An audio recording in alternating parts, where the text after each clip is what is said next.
ایران کا ابنائے ہرمز پر امریکی ڈرون مار گرانے کا دعویٰ۔ ایرانی میڈیا کے مطابق پاسداران انقلاب کی ایرو اسپیس فورس نے ابنائے ہرمز میں مداخلت کرنے والے امریکی MQ-9 ڈرون کو جدید فضائی دفاعی نظام سے نشانہ بنا کر مار گرایا۔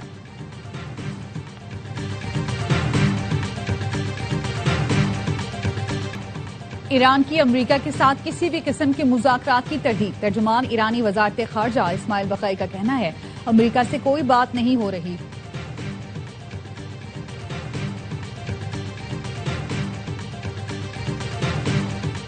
ایران کے ساتھ مذاکرات آج شروع ہوں گے۔ امریکی صدر ڈونلڈ ٹرمپ کا دعویٰ، کہا وہ لوگوں کو مارنا نہیں چاہتے، معاہدہ کرنا ترجیح ہے۔ آبنا ہرمز پر معاہدہ طے پا گیا، ایٹمی ہتھیاروں کے خاتمے پر بھی معاہدہ ہوگا۔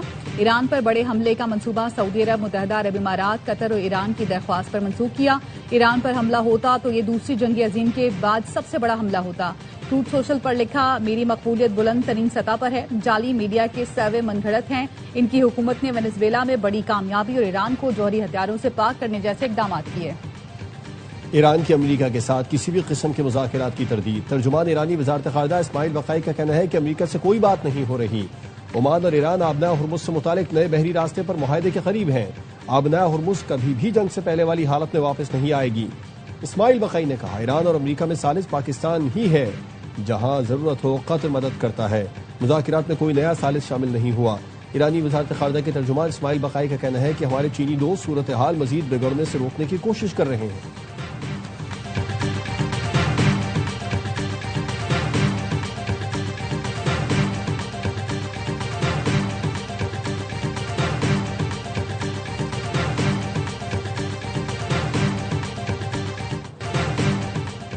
نائب وزیر اعظم اسحاق ڈار اور ایرانی وزیر خارجہ عباس عراقچی کا ٹیلیفونک رابطہ، علاقائی اور بین الاقوامی صورتحال پر تبادلہ خیال، خطے کی تازہ پیش رفت اور قریبی رابطے جاری رکھنے پر اتفاق۔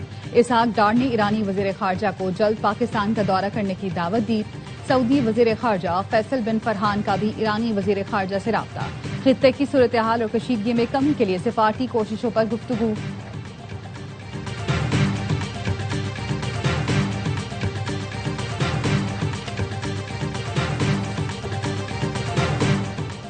پاک ایران 10ویں مشترکہ تجارتی کمیٹی کا اجلاس کل اسلام آباد میں ہوگا۔ ایران کا 22 رکنی اعلیٰ سطح کا سرکاری وفد پاکستان پہنچ رہا ہے۔ ایران چیمبر آف کامرس کا 16 رکنی کاروباری وفد بھی اجلاس میں شرکت کرے گا۔ وزیر تجارت جام کمال اور ایرانی وزیر صنعت مشترکہ صدارت کریں گے۔ اجلاس میں آزادانہ تجارتی معاہدے پر پیش رفت، دو طرفہ تجارت کے فروغ پر غور ہوگا۔ نجی شعبے کے روابط اور کاروباری تعاون کو مزید وسعت دینے پر بھی بات چیت ہوگی۔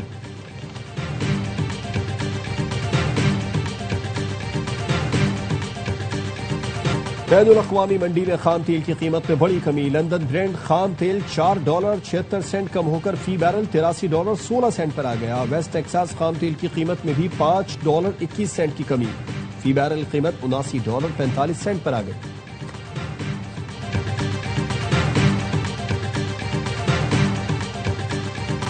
خیبر پختونخوا میں کسی کا باپ بھی گورنر راج نہیں لگا سکتا۔ دوبارہ دہشت گردی کسی صورت قبول نہیں، امن ہر قیمت پر یقینی بنائیں گے۔ دہشت گردی کے خاتمے کے لیے مزید سخت پالیسی اپنانا ہوگی۔ وزیر اعلیٰ خیبر پختونخوا سہیل آفریدی کی سوات کے دورے پر گفتگو، اسپتال میں زخمیوں کی عیادت کی۔ IG کیفی ذوالفقار حمید کا کہنا ہے کہ سوات دھماکے خودکش حملہ آور کی شناخت ہو گئی، دہشت گردوں کا پیچھا کر رہے ہیں۔ سوات کے علاقے کبل میں خودکش دھماکے کا مقدمہ درج، دھماکے میں شہداء کی تعداد 17 ہو گئی۔ شہید 5 پولیس اہلکاروں کی نماز جنازہ ادا کر دی گئی۔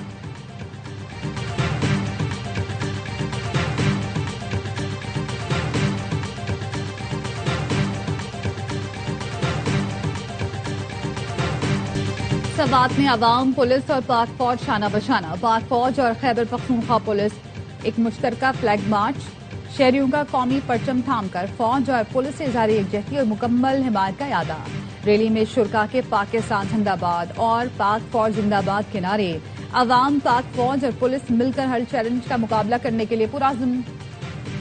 وفاق کا بھائی چارہ کشمیر میں پارا پارا، الیکشن کا دوسرا مرحلہ بھی متنازع۔ نون لیگ کی جیت کے اعلان کے بعد پی پی کا نتائج ماننے سے انکار، دھاندلی، بیلٹ پیپر چوری اور کارکنوں پر حملوں کا الزام۔ شرجیل میمن نے کہا آزاد کشمیر الیکشن میں 2024 کی دھاندلی کی روایت دہرائی گئی۔ الیکشن کمیشن نے نون لیگ کی بی ٹیم کا کردار ادا کیا۔ فارم 47++ کا مظاہرہ کیا گیا۔ ازما بخاری نے جواب دیا، پیپلز پارٹی کا رونا دھونا کل 10:18 پر شروع ہو گیا تھا۔ شرجیل میمن نے بھی وہی رونا دھونا کیا۔ پیپلز پارٹی نے الیکشن کمیشن کو کوئی شواہد دیے نہ دوبارہ گنتی کی درخواست، صرف بچی کھچی ساکھ بچانے کی کوشش کر رہی ہے۔ شرجیل میمن بار بار کہتے ہیں 2024 کا الیکشن فارم 47 والا تھا، ایسا ہے تو آپ سیٹوں پر لات ماریں اور صدر پاکستان کے استعفے کا اعلان کریں۔ آپ گلو بٹوں کی بات کرتے ہیں تو ہم بھی رحمان ڈکیت اور عزیر بلوچ جیسے کرداروں کی بات کر سکتے ہیں۔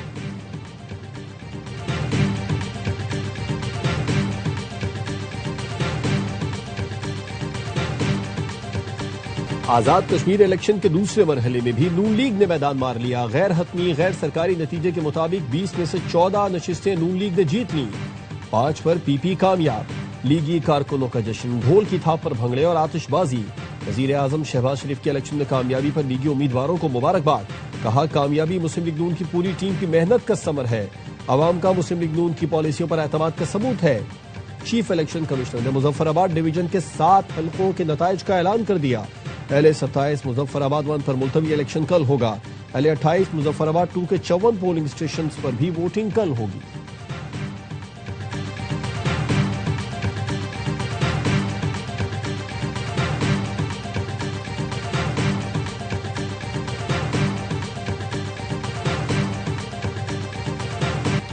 صاف شفاف نہیں، دھاندلی، گولی، قاتل اور خونی الیکشن تھے۔ میرپور اور مظفر آباد میں جو سیٹیں چوری کی گئیں وہ واپس دلاؤں گا۔ کشمیر کے عوام نے دلیری سے نون لیگ کی دھونس، دھاندلی اور گولیوں کا مقابلہ کیا۔ ہمارے ایم این اے کے ہاتھ میں گولی لگی، صدر آزاد کشمیر پر حملہ ہوا، پیپلز پارٹی کے کارکنان نے شہادت قبول کی۔ اس سب کے باوجود پی پی کو 9 نشستوں پر کامیاب کرایا۔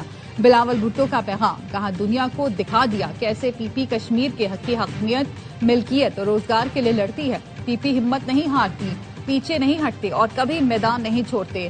آپ اپنی تیاری کریں، 10 اگست کو پونچھ کی باری ہے، پونچھ آ رہا ہوں، باغ میں جلسہ کروں گا۔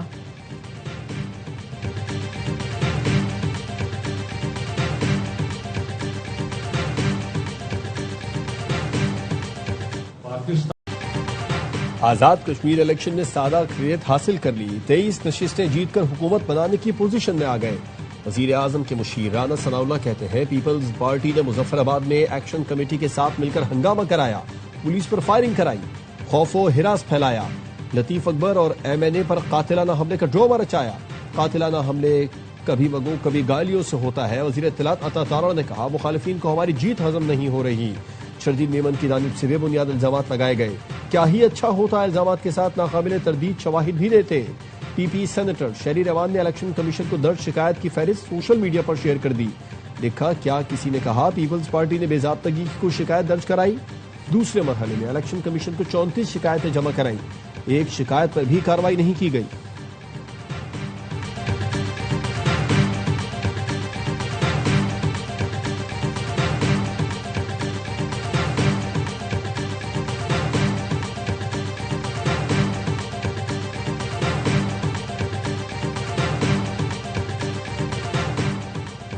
وزیر اعظم شہباز شریف سے وزیر داخلہ محسن نقوی کی ملاقات، امن و امان اور ملک کی سیاسی صورتحال پر گفتگو۔ محسن نقوی کی حکومت پر تنقید کے بعد نون لیگ کی اعلیٰ شخصیت کا پیپلز پارٹی قیادت سے رابطہ۔ ذرائع کے مطابق پی پی کی قیادت سے رابطہ 1 اگست کو نون لیگ کے بڑوں کی جاتی عمرہ میں بیٹھک کے بعد ہوا۔ پیپلز پارٹی سے معاملات کو فوری طور پر بہتر کرنے پر اتفاق ہوا۔ دونوں جماعتوں کی اعلیٰ شخصیات نے تلخی کم کرنے پر بات چیت کی۔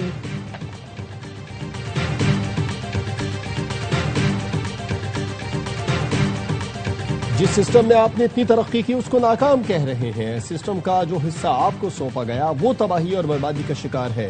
وزیر اطلاعات پنجاب ازما بخاری کا محسن نقوی کو جواب، کہا محسن نقوی نے انتہائی غیر سنجیدگی کا مظاہرہ کیا، خواجہ آصف سینئر رہنما ہیں، سوچ سمجھ کر ہی بات کی ہوگی۔ احسن اقبال کا کہنا ہے کہ سسٹم ناکارہ نہیں ہوا، قومی اصلاحات کے دور میں داخل ہو چکا۔ وزیر اعظم شہباز شریف نے مقبولیت سے زیادہ معیشت پر توجہ دی، نوجوانوں کو جدید علوم سکھانے، ہنرمندی کو فروغ دینے کے لیے کوشاں ہیں، نوجوانوں کو مایوسی اور گالم گلوچ سے بچانا ہے، فیک نیوز اور الزام تراشیوں کے بیانیے سے بچانا ہے۔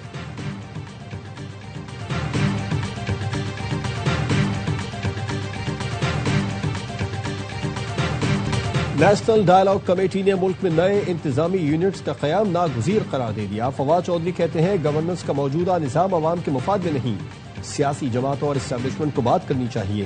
یہ آسمان سے اتری بات نہیں کہ صوبے تقسیم نہیں ہو سکتے. سندھ پہلے تقسیم ہو چکا ہے. محمود مولوی نے کہا صوبے بننے سے سندھ کی تقسیم کی بات ہو رہی ہے، نہ صوبہ الگ کرنے کی. انتظامی یونٹ بننا ضروری ہے. کراچی کے کاروباری لوگ اس پر بات کرنے سے خوفزدہ ہیں.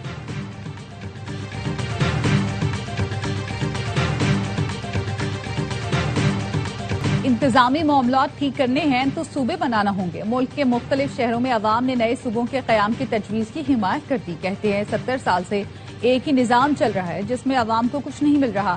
صوبے بنائیں، سسٹم خود ٹریک پر آ جائے گا.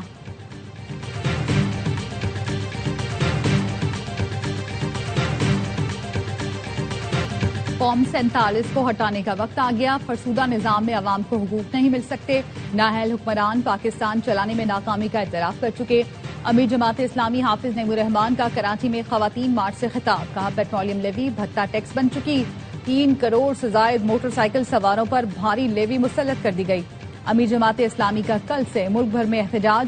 7 اگست کو بڑے شہروں میں شاہراہیں بند کرنے کا اعلان. کہا صرف ایمبولینس کو راستہ دیا جائے گا. حافظ نعیم کا پیٹرولیم لیوی ختم، پیٹرول سستا اور آئی پی پیز معاہدے منسوخ کرنے کا مطالبہ.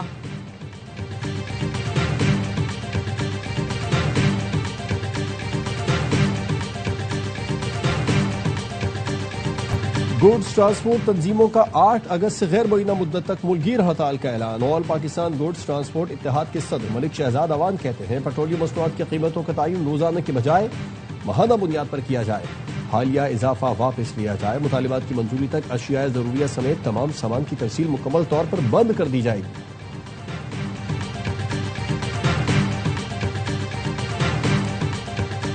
پنجاب اور خیبر پختونخوا میں بارشوں کا سلسلہ جاری. لاہور کے مختلف علاقوں میں موسلادھار بارش نے موسم خوشگوار کر دیا. راولپنڈی اور نواحی علاقوں میں بارش. چکلالہ، کچہری اور لیاقت آباد میں 50 ملی میٹر بارش ریکارڈ کی گئی. لوسر موڑ پر بارش کے پانی میں نہاتے ہوئے ڈوب کر 2 بھائی جاں بحق. ایبٹ آباد اور مضافات میں بھی موسلادھار بارش. شارع ریشم سمیت لنک روڈز پر ٹریفک کی روانی متاثر رہی.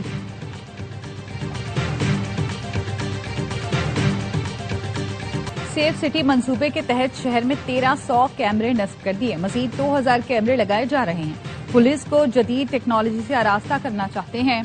ایڈیشنل آئی جی آزاد خان کہتے ہیں شہر میں ماس ٹرانسپورٹ کا مؤثر نظام موجود نہیں. ماس ٹرانسپورٹ نہ ہونے کے باعث 46 لاکھ موٹر سائیکلیں سڑکوں پر ہیں.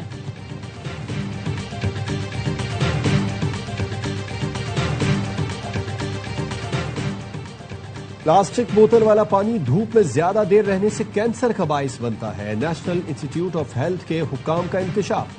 قومی اسمبلی کی قائمہ کمیٹی کو فلیور ڈرنک سے متعلق بریفنگ. رانا محمد حیات نے کہا کہ فلیور ڈرنک پر عام بنا ہوتا ہے اور وہ اس میں ہوتا نہیں. ایسی فیکٹریوں کو سیل کیا جائے. پی ایس کیو سی اے حکام نے بتایا کہ فلیور ڈرنک پر کسی فروٹ کی تصویر نہیں لگائی جا سکے گی.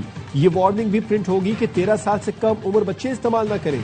چیئرمین کمیٹی نے کہا کہ یہ وارننگ بھی ڈالی جائے. فلیور ڈرنکس دودھ پلانے والی ماں حاملہ خواتین کے لیے ٹھیک نہیں. سیکرٹری نیشنل فوڈ سیکورٹی نے کہا کہ فلیور ڈرنک پر وارننگ ڈالنا ہوگی. اس کا زیادہ استعمال درست نہیں. رانا تنویر حسین نے کہا کہ بوتل والے پانی زیادہ تر غیر معیاری ہیں. این آئی ایچ حکام نے کہا پلاسٹک بوتل والا پانی دھوپ میں زیادہ دیر رہنے سے کینسر کا باعث بنتا ہے.